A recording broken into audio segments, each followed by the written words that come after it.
네가 우리 아빠 죽인 거잖아. 지강호의 말도 안 되는 트집으로 12화는 시작되었습니다. 숨기고 싶은 사람일수록 더 닮아 보인다는 말, 그날 지은호는 이상철을 바라보며 바로 그 말의 증거를 스스로 만들어버렸는데요. 지은호는 마음이 복잡했습니다. 주민센터 서류로 확인된 입양 사실, 그리고 고성이가 내뱉은 냉랭한 한마디가 귓가를 떠나지 않았기 때문인데요. 저런 게 내 딸이라고. 한심하군. 상처 하나가 오래된 흉터를 따라 번져가듯 가슴속에 번졌는데요. 그런데도 지은호는 이상철을 향해 3초만 보면 우리 아버지랑 닮았어요 라고 말해버렸습니다. 그 말에는 자기 자신도 설명하지 못한 온기가 실려 있었는데요. 피 한 방울 섞이지 않았다는 사실이 이제는 문서로도 확인됐지만 오래 살을 맞대고 쌓아온 식탁의 냄새, 잔소리의 리듬, 작은 위로의 습관 같은 것들이 하루아침에 사라질 리가 없었기 때문입니다. 식당에서는 폭풍이 한 차례 몰아쳤습니다. 지강호가 상속 포기 서류를 뒤지다 우연히 입양 관련 서류를 발견했고 그대로 식당까지 들고 와서 난리를 피웠는데요. 엄마, 나한테 왜 그랬어? 지은호 친딸 아니잖아. 그러면서 그동안 그렇게 차별한 거잖아. 정순이는 얼굴빛이 사라졌고 지강호는 말을 쏟아내며 고집을 세웠습니다. 누나한테도 말할 거야. 정순이는 겨우 입술을 떼며 은호도 알고 있다라고 했는데요. 지강호는 곧장 카페로 달려가 이 사실을 알렸습니다. 그 사실은 곧장 카페 공기 전체를 무겁게 만들었습니다. 박성재와 이지혁도 현장에서 전부 듣게 되었고 그들의 표정은 각각 다른 방식으로 얼어붙었는데요. 성재는 은호 씨라고 부르며 조심스레 다가섰고 이지혁은 말없이 지은호의 컵받침을 정리해 주었습니다. 두 사람의 다른 배려 방식이 어색하게 겹쳐졌는데요. 그 어색함이 바로 이후 전개를 예고하는 신호처럼 느껴졌습니다. 며칠 뒤 이상철은 지은호와 이지혁이 함께 일하는 현장 아르바이트를 시작했습니다. 정년 퇴직 후 한동안 손 놓고 지내던 그가 다시 몸을 움직이며 낯선 사람들과 인사를 주고받고 점심 도시락을 꾸려들고 다니는 모습이 돌아왔는데요. 이상철에게는 이유가 있었습니다. 말하지 않아도 알 수 있는 이유였는데요. 아버지라는 자리는 피가 아니라 시간을 투자하는 자리라는 믿음이었습니다. 그래서 그는 굳이 따로 말하지 않았습니다. 그냥 그 자리에 같은 시간에 같은 땀의 냄새 속에 서 있기로 했습니다. 그 사이 이지혁은 새로운 사업 준비를 거의 마무리했습니다. 상호명을 정했습니다. 맘대로 집. 처음 들은 사람들은 장난처럼 웃었지만 설명을 듣고 나면 고개를 끄덕였는데요. 집을 사람의 맘대로 마음의 동선대로 다시 짓는다는 뜻. 인테리어를 넘어 삶의 루틴을 설계해주는 서비스였습니다. 기존 회사에서 굵직한 프로젝트를 주도하던 능력은 여전했고 비혼주의를 고수하는 그다운 단정함과 집중력이 고스란히 스며 있었습니다. 그런데도 그날 간판 시안 앞에서 그는 이상하게 오래 서 있었는데요. 이유는 간단했습니다. 지은호가 떠올랐기 때문입니다. 내가 해온 방식대로 내 마음 가는 대로 맘대로 꾸며보자. 그 말을 해주고 싶었고 동시에 그 말이 스스로에게도 필요했습니다. 반면 고성이는 또 다른 계산을 굴리고 있었습니다. 자신이 버젓이 내뱉은 잔혹한 말이 지은호를 어떻게 쓸어내릴지 알면서도 그녀는 뒤를 돌아보지 않았는데요. 새삼스러운 죄책감을 느끼기엔 지금 손에 쥐고 싶어하는 것들이 너무 많았습니다. 박영나 그 우아하고 조용한 딸마저도 어쩐지 자신과 같은 피가 아닐지 모른다는 불안이 슬며시 고개를 들자 고성이는 오히려 속도를 내기 시작했습니다. 확실한 피를 찾아야 마음이 놓일 거라고 믿었는데요. 그래서 오래전 어딘가에 남겨둔 친아들의 흔적을 뒤쫓기 시작했고 더 기막힌 계획까지 세웠습니다. 박영나를 그 친아들과 엮겠다는 계획이었는데요. 겉으로는 미술 스폰서와 후원 네트워크라는 명분을 내세우면서 실제로는 자신의 권력 지도를 더 넓히기 위해 두 사람의 감정을 도구처럼 배치하려 했습니다. 박진석은 이 모든 사정을 정확히 알지 못했습니다. 다만 그는 사업가 특유의 촉으로 집안에 좋지 않은 바람이 부는 걸 느꼈는데요. 성재야, 집안일은 집안에서 끝내는 게 제일 좋아. 말은 그렇게 했지만 그의 눈빛에는 아들에 대한 신뢰와 동시에 조심스러운 경계가 함께 들어 있었는데요. 박진석은 늘 호탕했지만 진짜 중요한 순간에는 한 발 물러서서 상대를 보게 만드는 사람이었습니다. 그래서 고성희의 과속을 대놓고 잡아 끌지 않으면서도 보이지 않게 감속 장치를 붙여놓는 편을 택했습니다. 지은호는 더 바빠졌습니다. 카페는 그에게 성실과 책임을 가르쳐준 공간이었고 인테리어 의뢰는 그에게 상상력과 기술을 시험하는 무대였는데요. 그런데 요즘 들어 작업 도면을 펼치면 손이 자꾸 멈췄습니다. 무의식이 먼저 묻는 게 있었습니다. 나라는 사람 어디에서 왔지? 스스로도 귀에 익은 질문인데요. 그때마다 지은호는 머리를 흔들고 다시 선을 그렸습니다. 선을 이어가다 보면 질문이 잠시 멈추곤 했는데요. 그 잠시의 평화가 요즘은 하루를 버티게 해주는 전부였습니다. 이지혁은 그 변화를 눈치챘습니다.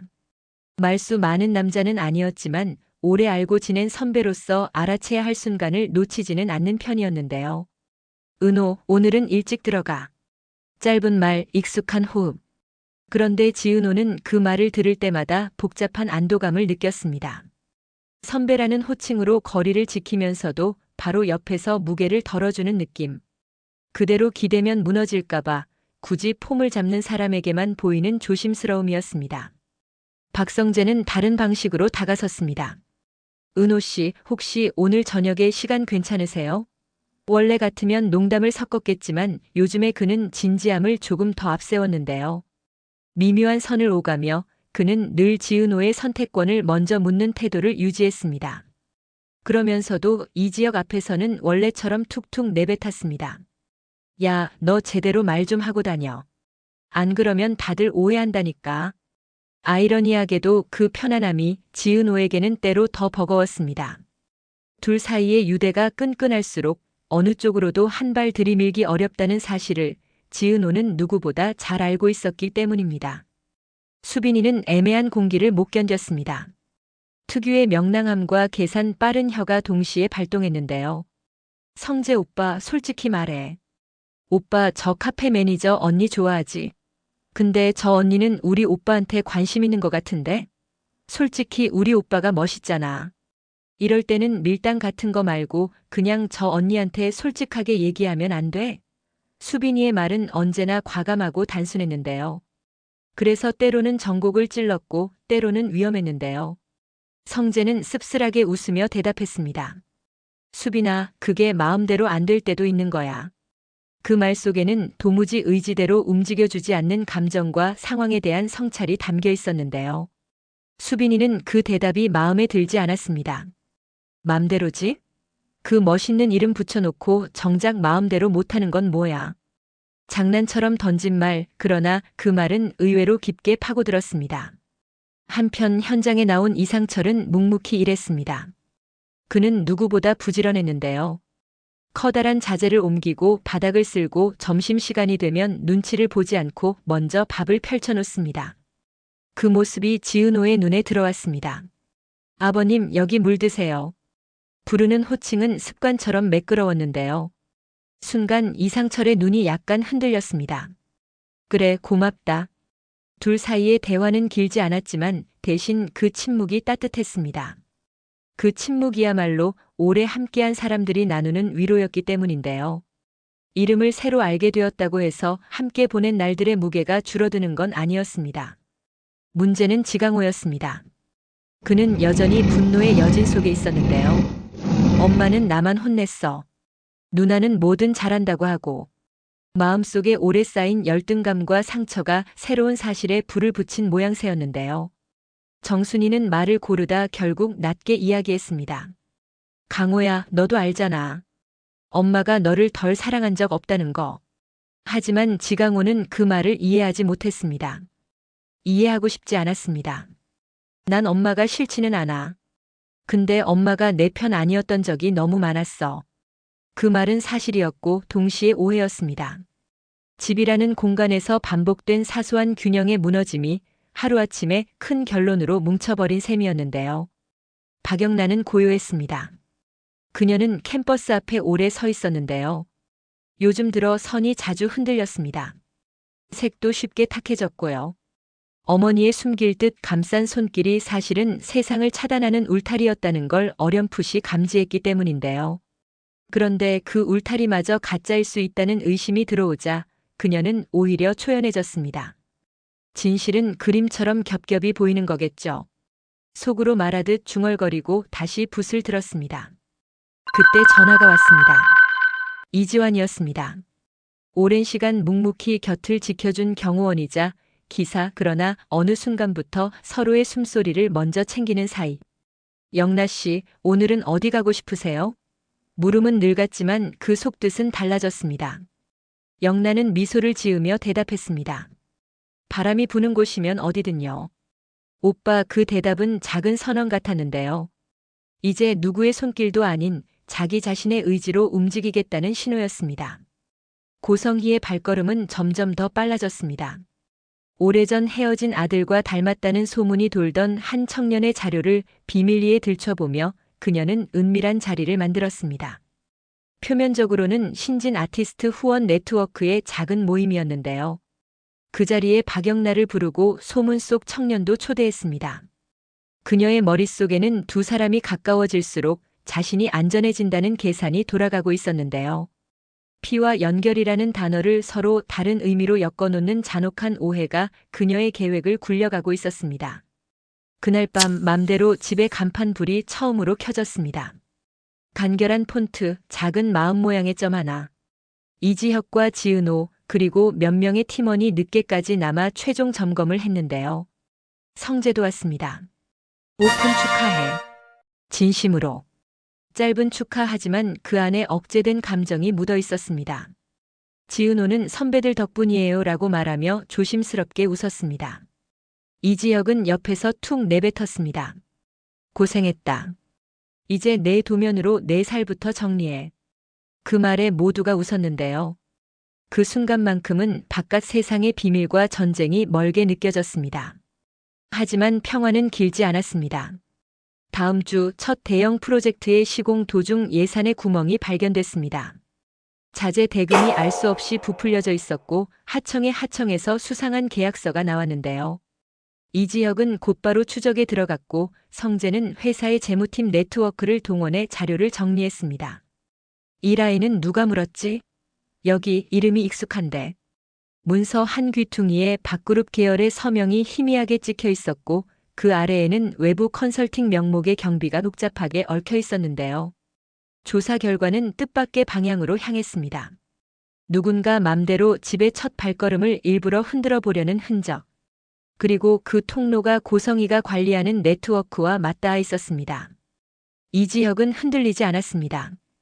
오히려 눈빛이 더 또렷해졌습니다. 우리가 정직하면 정직한 방법으로 이긴다. 그 한마디가 팀을 안정시켰는데요. 그러나 지은호는 마음이 여전히 편치 않았습니다.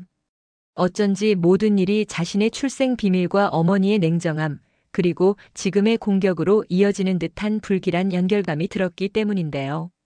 내가 여기 서 있는 것만으로 누군가에게 불편을 준다면 나는 어디로 가야 하지? 그 질문은 누구에게도 쉽게 말할 수 없는 질문이었습니다. 그때 이상철이 조용히 다가와 말을 건넸습니다. 회사에서 33년 일했을 때가 있어. 그때 제일 배운 건 문제가 있을수록 점심은 제 시간에 먹어야 한다는 거였어. 엉뚱한 듯 들리지만 묘하게 마음을 풀어주는 조언. 지은호는 웃으며 대답했습니다. 네, 알겠습니다. 아버님, 밥 같이 드실래요? 그 순간 이상철의 얼굴에 오래된 기쁨이 스며들었습니다. 그 기쁨이 무엇을 의미하는지 두 사람은 동시에 알았는데요. 피로 묶이지 않아도 충분히 부를 수 있는 호칭이 있다는 사실, 그 호칭이 어떤 계약서보다 단단하다는 사실이었습니다.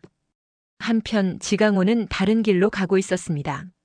그는 박그룹의 인턴십 공고를 보고 지원했습니다. 이유는 단순했습니다. 결국 힘이 있어야 대접받는다. 분노의 방향을 성장으로 돌리는 듯 했지만 그의 내면은 아직 폭풍을 품고 있었는데요. 면접 날 우연히 마주친 사람은 고성희였습니다. 그녀는 미소를 띠고 물었습니다. 어디서 본 듯하네. 혹시 성실하고 야망 있는 스타일 아닌가? 지강호는 낯선 칭찬에 어색하게 웃었습니다. 누군가 처음으로 자신을 야망 있다고 불러준 순간 그는 그 단어를 달달하게 씹어 삼켰는데요. 그 달콤함이 훗날 자신을 어디로 데려갈지 그는 아직 몰랐습니다. 박영나의 전신은 조용히 가까워지고 있었습니다. 이지환은 운전석에서 거울을 맞추며 묻습니다. 요즘 그림 색이 더 깊어진 것 같아. 영나는 어깨를 살짝 기울이며 대답했습니다. 고마워요. 깊어지려면 한 번은 아주 얕아져 봐야 하더라고요. 그 말은 두 사람의 관계에도 그대로 적용됐는데요. 허심탄회하게 서로의 상처를 얘기하고 난 뒤 그들은 예전보다 조심스럽게 가까워지고 있었습니다. 고성이가 은밀히 기획한 연결의 모임이 다가오고 있다는 사실을 두 사람은 아직 몰랐습니다. 그리고 마침내 그날이 왔습니다. 신진 아티스트 후원 모임. 장소에는 다양한 업계 사람들이 모였고 자연스럽게 명함이 오갔는데요. 박영나가 늦게 들어섰을 때 고성이는 계산된 미소로 한 청년을 영나에게 소개했습니다. 예전부터 내 작품을 좋아하던 친구야. 청년은 깔끔했고 말솜씨가 좋았습니다. 영나는 예의 바르게 인사를 했는데요. 그 순간 문 쪽에서 이지환이 분위기를 살피고 있었습니다. 시선이 부딪혔고 아주 짧은 불안이 지나갔습니다. 고성이는 그 불안을 정확히 보았고 그 불안을 더 크게 키워야 두 사람이 떨어져 나간다고 생각했는데요. 그래서 의도적으로 대화의 자리를 만들어 영나와 그 청년을 따로 앉혔습니다. 같은 시간 맘대로 집에서는 긴급 회의가 진행 중이었습니다. 하청 라인의 이상 거래를 추적하던 성재가 결정적인 자료를 들고 왔습니다. 여기 이 라인이야. 박그룹 외부 컨설팅, 그리고 그 하위의 지역 네트워크. 실질 운영은 이쪽. 그가 가리킨 곳에는 고성애 쪽 사람들의 이름이 얽혀 있었습니다. 이지혁은 조용히 숨을 고르고 말했습니다. 우리가 할 일은 명확해. 내부 통제 강화, 계약 재검토, 그리고 현장 투명화. 성재는 고개를 끄덕였고 두 사람은 늘처럼 반말로 속도를 맞췄습니다. 둘의 호흡이 박자를 찾자 회의실의 공기도 안정됐는데요. 그 순간 지은호의 휴대폰이 울렸습니다. 발신자는 정순이었습니다. 은호야, 엄마가 미안해. 오늘 저녁에 집으로 올 수 있을까? 엷은 떨림이 묻어있는 목소리. 지은호는 조용히 대답했습니다. 네, 갈게요. 저녁 오래된 식탁 앞에서 모녀는 마주 앉았습니다. 정순이가 먼저 입을 열었습니다. 너 데려왔을 때 엄마는 겁이 났어. 잘 키울 수 있을까? 내가 나중에 나를 원망하면 어쩌지? 근데 세상에 아기가 하품을 하는데 그 작은 입이 나를 살게 만들었지. 지은호는 눈을 깜빡이며 물었습니다. 엄마 고마워요. 그런데 왜 그럼에도 불구하고 나는 가끔 외롭다고 느낀 걸까요? 솔직한 물음. 정순이는 잠시 숨을 골랐습니다. 아마도 엄마가 너무 완벽하려고 했기 때문일 거야. 완벽한 엄마가 되려다 보니 내 외로움이 보이지 않았던 것 같네. 두 사람의 대화는 길었고 끝은 조용했습니다. 서로의 손을 잡으며 완벽 대신 꾸준함을 약속했습니다. 그 약속은 다짐이라기보다 다음 날 아침에도 둘이 같은 식탁에 앉아 있을 거라는 믿음이었습니다. 며칠 뒤 맘대로 집의 첫 프로젝트는 다시 궤도에 올랐습니다. 투명한 계약과 정직한 일 처리 방식이 복잡한 얽힘을 하나씩 풀어갔는데요. 그 과정에서 뜻밖의 미세한 변화가 생겼습니다. 하청팀의 한 장인이 현장에서 이상철을 따로 불러 서툰 목소리로 말했습니다. 사장님 아버님이시라면서요. 참 보기 좋습니다.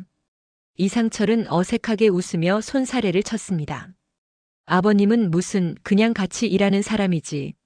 그 말은 겸손으로 들렸지만 실은 누구보다 품격 있는 선언이었습니다.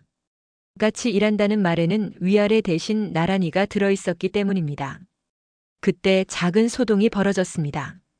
지강호가 작업 현장 근처에서 누군가와 통화하는 소리가 들렸는데요. 네, 제가 말한 자료요. 보내드릴게요. 그 말투는 다급하고 어쩐지 불안했습니다. 지강호는 박그룹 인턴 선발 과정에서 만나 알게 된 누군가에게 현장의 소소한 정보들을 흘리고 있었습니다. 스스로도 그게 큰일이라고 생각하지 않았습니다. 다들 하는 거잖아. 그 아니함이 다음 위기의 씨앗이었습니다. 그날 밤 성재는 집 거실에서 서류를 넘기다 멈췄습니다. 마음 한편에서 계속 걸리는 것이 있었습니다. 은호 씨, 이름을 부르는 것만으로도 표정이 바뀌었습니다. 그는 연락처를 눌렀다가 멈추고 다시 눌렀습니다. 혹시 잘 자요? 아주 짧은 안부. 그 메시지에 지은호는 오래 답장을 고민했습니다. 네, 선배. 덕분에요. 문장을 보내고 나서야 마음이 조금 가벼워졌습니다. 그 순간 다른 메시지가 들어왔습니다. 이지혁이었습니다. 내일 현장 점검, 너 먼저 가 있어. 짧고 단정한 부탁. 지은호는 미소를 지었습니다. 두 메시지는 전혀 다른 온도였는데요. 하나는 조심스럽고 다른 하나는 익숙했습니다. 둘 사이 어디쯤이 아마도 자신의 자리가 아닐까 싶었습니다. 다음 날 후원 모임에서 만난 청년이 박영나의 갤러리에 들렀습니다. 그는 칭찬을 아끼지 않았습니다. 색이 놀라워요. 선도요. 말은 능숙했고 나무랄 데 없었습니다. 그런데 묘하게도 그 말들을 통과한 뒤 영나의 가슴에는 빈자리가 생겼습니다. 그 빈자리가 왜 생기는지 설명할 수 없었는데요. 마침 그때 이지환이 조용히 들어와 인사를 건넸습니다. 커피 2잔 괜찮으세요? 평범한 물음, 그러나 그 물음에는 하루를 지탱하는 마음이 들어있었는데요. 두 남자의 말투 차이가 영락없이 대비되며 영나는 자기도 모르게 숨을 고르게 됐습니다. 그날 저녁 고성희는 자신의 작업실에서 오래된 서류 봉투를 열었습니다. 출생 기록, 입양 기록, 그리고 모호하게 지워진 이름 하나. 끝까지 숨을 수 있을까? 그녀는 속으로 중얼거렸습니다. 그러나 동시에 그녀는 포기하지 않을 계획을 세웠습니다. 박진석 그룹의 네트워크를 이용해 맘대로 집에 다시 흔들기를 시도하고 박영나를 안전한 연결로 묶어놓고 자신의 친아들을 권력의 테두리 안으로 끌어들이는 일. 모든 것이 뜻대로 굴러갈 거라고 믿고 싶었습니다. 그 믿음이야말로 지금 그녀가 현실을 버티는 유일한 기둥이었기 때문입니다. 며칠 후 맘대로 집에 두 번째 납품 문제가 생겼습니다. 이번에는 물류창고에서 자재가 사라졌습니다. CCTV에는 마스크를 쓴 인물이 포착됐는데요. 체구와 걸음걸이로 보아 전문적인 움직임은 아니었습니다. 다급하고 서툴렀습니다. 그 영상을 본 이지혁은 한참 동안 말이 없었습니다. 그리고 느리게 물었습니다. 이 시간대에 창고 비번을 아는 사람은 몇 명이야? 목록이 올라왔습니다. 그 끝에 현장에 시간제 서류 정리를 돕던 지강호의 이름이 조심스럽게 걸려 있었는데요. 모든 시선이 잠시 허공을 스쳤습니다. 의심은 아직 증거가 아니었지만 누구도 쉽게 떨쳐버리지 못했습니다. 지은호는 망설였습니다. 강호가 그럴 리가. 마음이 먼저 말했지만 동시에 이성이 반대편에서 손을 들었습니다. 강호가 지금 흔들리고 있잖아. 그 사이에서 오래 서 있던 지은호는 결심했습니다. 직접 묻자. 그래서 밤 늦게 지강호를 불러냈습니다. 둘은 동네 놀이터 벤치에 앉았습니다. 한 박자 늦게 불이 켜지고 꺼지는 골목이 배경을 이뤘습니다. 지은호는 조용히 말을 꺼냈습니다. 강호야, 혹시 창고 일 알고 있어? 지강호는 어설픈 미소를 지었습니다. 누나가 나를 뭘로 보는 거야? 말은 쉽게 나왔지만 눈빛이 먼저 흔들렸습니다. 지은호는 더 이상 몰아붙이지 않았습니다. 대신 손을 포개며 말했습니다. 내가 지금 무엇을 하든 나한테는 동생이야. 다만 너 자신을 잃어버리지만은 말아줘. 그 말은 오래 걸려 닿았습니다. 지강호는 그날 밤 오래 자지 못했습니다. 머릿속에서 동생이라는 단어가 계속 울렸습니다. 동생이라고 불리는 게 왜 이렇게 아픈지 그는 이해하지 못했습니다. 다음 주 사건은 예상치 못한 방향으로 터졌습니다. 창고 절도범이 자수했습니다. 현장 하청팀의 막내였습니다. 빚이 많았습니다. 죄송합니다. 강유였냐는 질문에 고개를 저으며 그는 혼자 저질렀다고 말했는데요. 그런데 진술 중간 뜻밖의 이름이 나왔습니다. 비번은 제가 예전에 들은 적이 있습니다. 적어놓은 메모가 있었고요. 그 메모를 어떤 형이 사진으로 찍었는데 그 형의 인상착의가 지강호와 닮아 있었습니다. 지강호는 완전한 범인은 아니었습니다. 그러나 무심코 흘린 정보가 큰 범죄의 발화점이 되었을 가능성이 떠올랐는데요. 이 소식이 전해지자 지은호는 가슴이 서늘해졌습니다. 강호야. 이지혁은 결정을 내렸습니다. 사실대로 받자. 감싸는 건 보호가 아니야. 그는 지강호를 불렀습니다. 둘만 남은 사무실 조용한 공기. 이지혁은 돌려 말하지 않았습니다. 네가 흘렸지? 짧은 질문. 지강호는 버티지 못했습니다. 그때는 그게 이렇게 될 줄 몰랐어요. 그의 목소리는 작았고 후회가 묻어 있었습니다. 이지혁은 눈을 떼지 않고 말했습니다. 사람은 모르는 일에 대해서도 책임을 져. 그 말은 날카로웠지만 끝은 따뜻했습니다. 책임을 지는 게 끝이 아니야. 시작이야. 지강호는 고개를 끄덕였습니다. 사과했고 가능하면 수습에 힘을 보태겠다고 약속했습니다. 그 약속을 들고 그는 제 발로 경찰서로 향했습니다. 돌아오는 길 하늘이 유난히 낯설었습니다. 그래도 어쩐지 처음으로 스스로를 똑바로 보는 기분이 들었습니다. 이 일로 맘대로 집은 작은 상처를 입었지만 회사의 윤곽은 오히려 또렷해졌습니다. 정직하게 수습했고 투명하게 공개했으며 다시 일어섰습니다. 그 과정에서 성재는 여러 번 조용히 뒤를 봐주었습니다. 자원과 인맥을 과하지 않게 그러나 절실하게 보태며 말했습니다. 은호 씨, 이런 때일수록 팀은 중심을 잃으면 안 돼요. 그 말 끝에 늘 괜찮죠? 가붙었습니다. 지은호는 미소로 답했습니다. 네, 선배. 그 대답 속에는 고마움과 거리두기가 함께 들어있었는데요. 누구도 다치지 않게, 누구도 놓치지 않게 스스로를 단단히 잡아주는 목소리였습니다. 그러던 어느 날 고성희의 계획에 균열이 생겼습니다. 후원 모임의 청년이 실제로는 언론 프리랜서와 연결된 인물이라는 사실이 드러났는데요. 신흥 재개발 후원 네트워크의 이면. 제목의 기사 초안이 외부로 새어나간 겁니다. 연결의 지도 안에는 밥그룹 일부 라인과 지역업자, 그리고 모호한 외부 컨설팅이 엉켜 있었습니다. 이름이 노골적으로 거론되지는 않았지만 보는 사람은 알 수밖에 없는 표식들이 박혀 있었는데요. 고성희는 분노와 공포 사이에서 전화를 걸어댔습니다. 누가 흘렸어? 누가? 그러나 전화는 쉽사리 연결되지 않았습니다. 세상은 이미 그녀가 익숙한 속도보다 더 빠르게 그리고 더 복잡하게 돌아가고 있었습니다. 며칠 지나 박영나 전시 오픈 전 프리뷰가 열렸습니다. 작품들 사이로 사람들이 조용히 걸음을 옮겼습니다. 영나는 한 작품 앞에서 멈춰 섰습니다. 제목은 경계의 빛.